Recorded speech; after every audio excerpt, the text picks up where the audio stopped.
হ্যাঁ,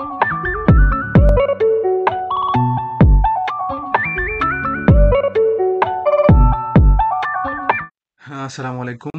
আবারও আরেকটি নতুন ভিডিওতে আপনাদের সবাইকে স্বাগতম।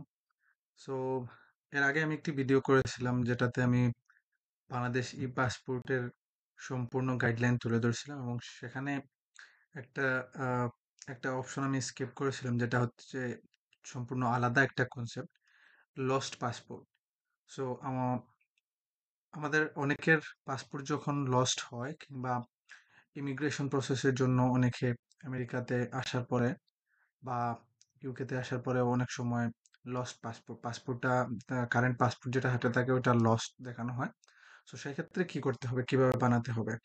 সো সম্পূর্ণ প্রসেসটা সেম, কিন্তু এখানে একটা জিনিস এক্সট্রা করতে হয়, যেটা হচ্ছে প্রথমে বাংলাদেশ এম্বাসিতে যাওয়ার পরে ওইখানে আহ, ওদেরকে জানাতে হবে যে আপনার পাসপোর্ট লস্ট হয়ে গেছে এবং ওইখান থেকে একটা সার্কুলার ইস্যু করাইতে হবে। ওইখান থেকে একটা সার্কুলার ইস্যু করে দেওয়ার পর সম্ভবত ওরা একটা লেটার আপনাকে একটি খামের ভিতরে, একটি এনভেলপের ভিতরে একদম সিল করে দিয়ে দিবে। যেই লেটারটা যে কোনো একটি নিকটস্থ পুলিশ স্টেশনে নিয়ে যেতে হবে এবং সেখান থেকে আপনার একটা রিপোর্ট করায় নিয়ে আসতে হবে যে আপনার পাসপোর্টটা লস্ট হয়ে গেছে। সো ওই এই প্রসেসটা শেষ করার পরে যখন এই অ্যাপ্লিকেশনটা করবেন, সেম হুবহু একদম এভরিথিং সেম প্রসেস, শুধু এখানে সিলেক্ট আপনার রিজন অফ রিইস্যু, এটাতে আপনি শুধু দিতে হবে যে লস্ট অ্যান্ড স্টোলেন।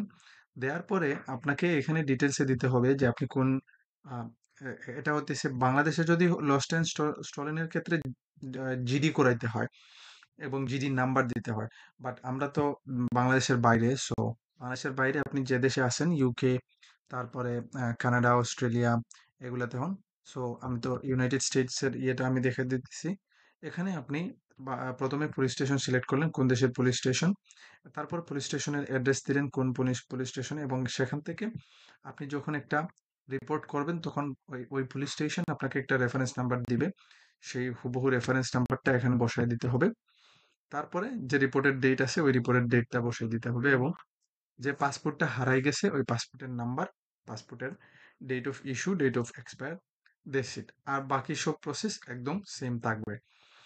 আর যদি আপনার পাসপোর্টটা ডাটা চেঞ্জ হয়, তাহলে এখানে শুধু ডাটা চেঞ্জ দিয়ে বাকি সব হুবহু সেম বসাই দিলে আপনার পাসপোর্টের অ্যাপ্লিকেশন কমপ্লিট হয়ে যাবে। ধন্যবাদ। এই ছিল পাসপোর্ট লস্ট এবং স্টলেনের যে আহ, শুধু এই জায়গায় পাসপোর্ট লস্ট অ্যান্ড স্টলেনের পুরো প্রসেসটা। এখানে অ্যাপ্লিকেশন করার সময় শুধু এই জিনিসটাই বসাইতে হয়।